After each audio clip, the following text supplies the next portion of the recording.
So, I'm here to share my photography. Or is it photography? Because, of course, this is a photograph that you can't take with your camera. Yet my interest in photography started as I got my first digital camera at the age of 15. It mixed with my earlier passion for drawing, but it was a bit different. Because using the camera, the process was in the planning instead. And when you take a photograph with a camera, it's just the process ends when you press the trigger. So to me it felt like photography was more about being at the right place at the right time. I felt like anyone could do that. So I wanted to create something different, something where the process starts when you press the trigger. Photos like this, construction going on along a busy road, but it has an unexpected twist, and despite that, it retains a level of realism. Or photos like these, both dark and colorful, but all with a common goal of retaining the level of realism. When I say realism, I mean photorealism, because, of course, it's not something you can capture really, but I always wanted to look like it could have been captured somehow as a photograph. Photos where you will need a brief moment to think, to figure out the trick. So it's more about capturing an idea than about capturing a moment, really. But what's the trick that makes it look realistic? Is it something about the details or the colors? Is it something about the light? What creates the illusion? Sometimes the perspective is the illusion. But in the end, it comes down to how we interpret the world and how it can be realized on a two-dimensional surface. It's not really what is realistic, it's what we think looks realistic, really. So I think the basics are quite simple. I just see it as a puzzle of reality, where you just can take different pieces of reality and put it together to create an alternate reality. And let me show you a simple example. Here we have three perfectly imaginable physical objects, something we all can relate to living in a three-dimensional world. But combined in a certain way, they can create something that still looks three-dimensional, like it could exist. But at the same time, we know it can't.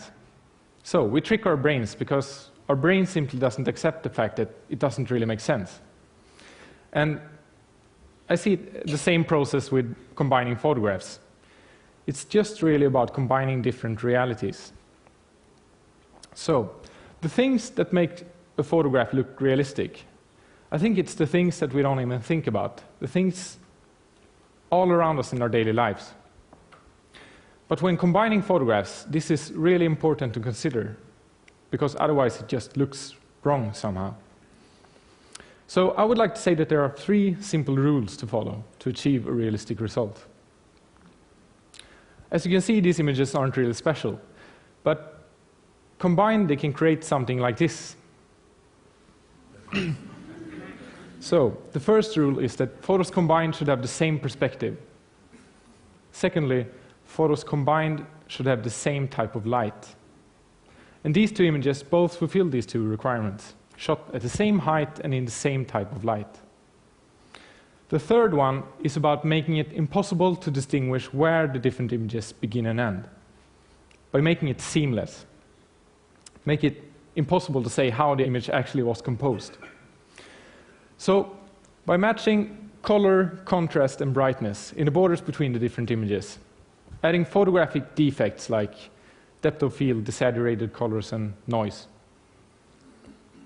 Erase the borders between the different images and make it look like one single image, despite the fact that one image can contain hundreds of layers, basically.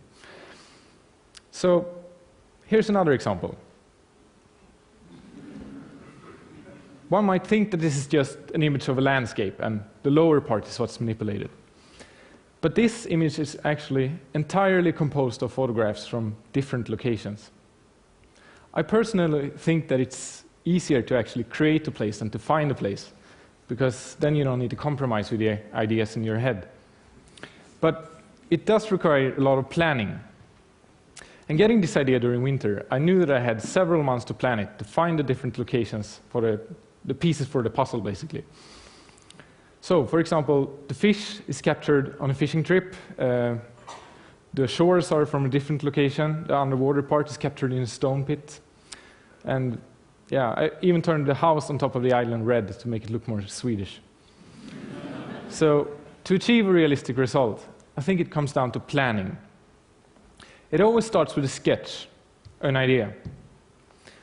Then it's about combining the different photographs.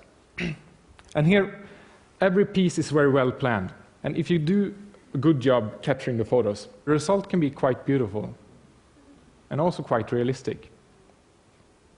So, all the tools are out there. And the only thing that limits us is our imagination.